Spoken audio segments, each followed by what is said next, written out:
Ναι. Να ακούγεστε καλύτερα. Η ελληνική κοινωνία εμβρόντιτη βίωσε άλλο ένα μαρτύριο όταν αντιλήφθηκε ότι μια μάνα που για να ντύσει τα παιδιά της έκλειψε 2 μπλούζες και από την ντροπή της, κύριε Πρόεδρε, αυτοκτόνησε. Ένα ακόμα θύμα της κρίσης από τα πολλά που συμβαίνουν. Αυτοί όμως που άρπαξαν τα χρήματα του ελληνικού λαού, που τα πήραν παράνομα γιατί δεν φορολογήθηκαν και τα έβγαλαν στο εξωτερικό, αυτοί που χρωστούν βεβαιωμένους φόρους τα τελευταία 2 χρόνια τουλάχιστον 10 δισεκατομμύρια ευρώ, η αρπαγή του δημοσίου χρήματος από όλους αυτούς τους κουστούμάτους με τα κουστούμια των φιρμών, αυτούς τους έχουμε μέσα στο κοινοβούλιο προστατευμένους από τη δημόσια χλέβη. Αυτό έχει κάνει το ελληνικό κοινοβούλιο και έχει ανεχτεί, κύριε Πρόεδρε. Γιατί δεν έχουμε το κουράγιο ως πολιτικό σύστημα να τους δώσουμε στη δημόσια κατακραυγή. Εκείνους που πήραν τα λεφτά και τα έβγαλαν στο εξωτερικό, ποντάροντας τη φτώχευση της χώρας, για να επιστρέψουν κάποια στιγμή όταν θα συνέβαινε αυτό, για να πάρουν την περιουσία των Ελλήνων μπιλμπαρά.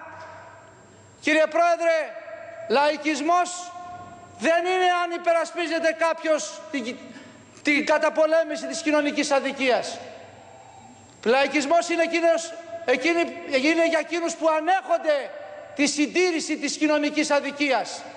Και μιλάμε τώρα συνεχώς και κλαθμυρίζουμε για την φοροδιαφυγή, όταν τα τελευταία 5 χρόνια και επί Νέας Δημοκρατίας και επί Πασόκ οι άμεσοι φόροι που καταγράφουν με τον πιο εύγλυπτο τρόπο την κοινωνική αδικία είναι λιγότεροι σε ποσοστό του ΑΕΠ από τους έμεσους φόρους και παραμένουν αγκυλωμένοι και αγκυροβολημένοι στο 6%. Κύριοι του Πασόκ, εάν το Πασόκ τα τελευταία 2 χρόνια είχε προχωρήσει αυτό το τομέα και ανέβασε το ποσοστό από το 6 στο 8 ή στο 10, δεν λέω στο 12,5 που είναι μέσο ποσοστό στην Ευρώπη, θα είχαν υποστεί οι συντάξεις αυτόν τον οριμαγδό. Όταν βλέπουμε μια κυβέρνηση να έχει σπουδή κατά των συντάξεων και των μισθών και δεν έχει την ίδια σπουδή κατά τον καρτέλ της εκμετάλλευσης και της ακρίβειας που ανεβάζουν το κόστος ζωής και οδηγούν την κοινωνία σε εξαθλίωση, για να έχουμε κάποιους να μας συμβουλεύουν τους εξαθλιωμένους να κάνουν και δίαιτα. Εκεί έχουμε φτάσει. Κύριε Πρόεδρε, εχθές απεδείχθηκε άλλη μια φορά το μέγεθος της διαπλογής και της αρπαγής του δημοσίου χρήματος.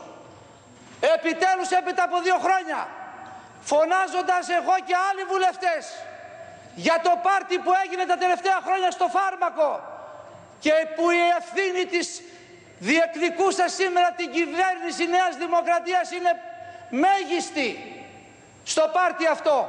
9 δις έφτασαν το κόστος των φαρμάκων το 9.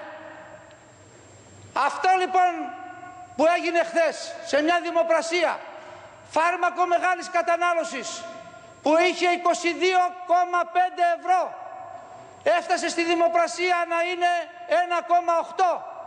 Φάρμακο των 12,5 ευρώ έφτασε να έχει 1 ευρώ προσφορά. Αυτό δείχνει λοιπόν στο σύνολο του φαρμάκου τι διαπλοκή έχει εξυφανθεί εις βάρος του ελληνικού λαού. Αυτά και μόνο τα χρήματα θα μπορούσαν να υπερασπιστούν την αξιοπρεπή διαβίωση των συνταξιούχων. Άκουσα τον κύριο Σαμαρά, κύριε Πρόεδρε, να ζητάει από την κυβέρνηση της συμμαχίας, της ανίερης συμμαχίας των αιώνιων ιδεολογικών και πολιτικών αντιπάλων, να κάνει χάρη στους φτωχούς Έλληνες και να μην τους κόβει το ρεύμα. Όχι, κύριε Σαμαρά, αν έχετε πρόταση ευθυτενή, ζητήστε από την κυβέρνηση να απαλλάξει την πρώτη κατοικία από αυτό το χαράτσι μέχρι 100 τετραγωνικά. Να την απαλλάξει, γιατί είναι η κατοικία των δανείων και του αίματος του ελληνικού λαού. Και να αυξήσει το μέτρο από 16 ευρώ στα 20 στην Εκάλη και σε άλλες περιοχές, στη Μύκονο και Αλαχού. Κύριε Πρόεδρε, άκουσα με προσοχή τον Πρωθυπουργό. Δεν τον άκουσα όμως να τοποθετείται σε ό,τι αφορά την ανακεφαλαίωση των τραπεζών. θα πάρουμε προνομιούχες ή κοινές μετοχές, γιατί εκεί κρύβονται πάρα πολλά. Δεν τον άκουσα να μιλάει για τη μεταφορά και την υπαγωγή των ομολόγων των ελληνικών, κύριε Πρόεδρε, στο αγγλικό δίκαιο. Ξέρετε τι σημαίνει αυτό? Είναι η μεγαλύτερη παραχώρηση του συγκριτικού πλεονέκτηματος της Ελλάδος, που της δίνει τη δύναμη να αμήνεται σε αυτές τις πιέσεις. Και γιατί δεν έχει συμβεί σε καμία άλλη χώρα, σύντροφοι του Πασόκ, και πρέπει να συμβεί για την Ελλάδα, θα κουβαλάμε την κατάρα του έθνους εάν ψηφίσουμε μια τέτοια διάταξη. Δεν τον άκουσα τον Πρωθυπουργό να μας πει, κύριε Πρόεδρε, αυτά που συμβαίνουν σήμερα στις διαπραγματεύσεις για το κούρεμα. Γνωρίζει ο ελληνικός λαός, κύριε Πρόεδρε, γράφει σήμερα η Financial Times, ότι ζητούν οι δανειστές 8 και 9% και το καταθέτω στα πρακτικά της Βουλής, που σημαίνει, κύριε Πρόεδρε, ότι και το κούρεμα να γίνει το ίδιο ποσό τόκων θα πληρώνουμε. Και δεν ζητούν μόνο αυτό, κύριε Πρόεδρε, ζητούν αν τυχόν συμβεί ανάπτυξη να παίρνουν περισσότερο, να αυξάνονται οι δόσεις που πρέπει να τους πληρώνουμε. Θα μας πει ο κύριος Πρωθυπουργός, κύριε Πρόεδρε, που ήταν και σύμβουλος του Πρωθυπουργού 2 χρόνια, γιατί εγώ δεν τον άκουσα, δεν τον διάβασα, αυτό που σχολιάζει το Αμερικάνικο Υπουργείο Εξωτερικών στις 31 Δεκεμβρίου του 9. Πώς γίνεται οι ελληνικές τράπεζες με εγγυήσεις του ελληνικού δημοσίου να παίρνουν δάνεια του 1% και να χρεώνουν σε περίοδο κρίσης το ελληνικό κράτος με 5,5% αυτοί οι τοκογλύφοι, οι τραπεζίτες οι Έλληνες. Κύριε Πρόεδρε, θα μας πει η κυβέρνηση αν θα συστήσει μια επιτροπή με τους πιο έγκυρους οικονομολόγους της Ευρώπης για να δούμε αν ένα μέρος του χρέους είναι επαχθές. Θα μας πει η κυβέρνηση, κύριε Πρόεδρε, πώς θα συμβεί η ανάπτυξη, πώς θα ψηφίσουμε αυτούς τους όρους όταν ξέρουμε ότι δεν διεκδικήθηκε και δεν διεκδικείται η σύνδεση του χρέους με τους ρυθμούς της ανάπτυξης και το πάγωμά του σε περίοδο ύφεσης, διότι είμαστε σε ύφεση και όσο και αν κουρευτεί πάλι θα φουντώσει. Και δεν είναι πρωτόγνωρο το αίτημα, αυτή η πρόταση, το έκανε η Γερμανία στο δικό της χρέος. Κύριε Πρόεδρε, κλείνω απευθυνόμενος στους συντρόφους μου, στους πρώην συντρόφους μου του Πασόκ.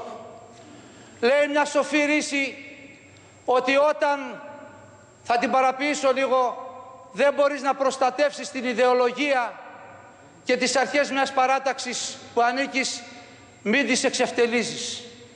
Κύριε Πρόεδρε, εάν βαθύ κράτος για κάποιους είναι ο Ανδρέας Παπανδρέου, το κοινωνικό Πασόκ, το Πασόκ της Ελλάδας των Ελλήνων, το Πασόκ της κοινωνικής δημοκρατίας, λοιπόν ανήκω σε αυτό το βαθύ Πασόκ.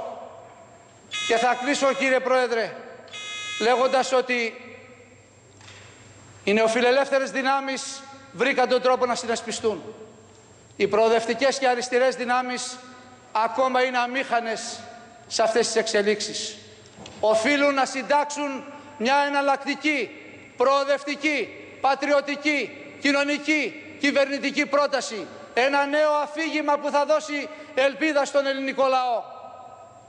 Και κλείνω, κύριε Πρόεδρε, σας ευχαριστώ για την ανοχή σας, λέγοντας ότι η ζωή, φίλες και συναδέλφοι και συναδέλφισες, η ζωή θα επιβεβαιώσει ή θα διαψεύσει αυτό που λέγεται τώρα αυτές τις μέρες, ότι έφυγαν οι υποκριτές και ήρθαν οι υποβολείς. Σας ευχαριστώ.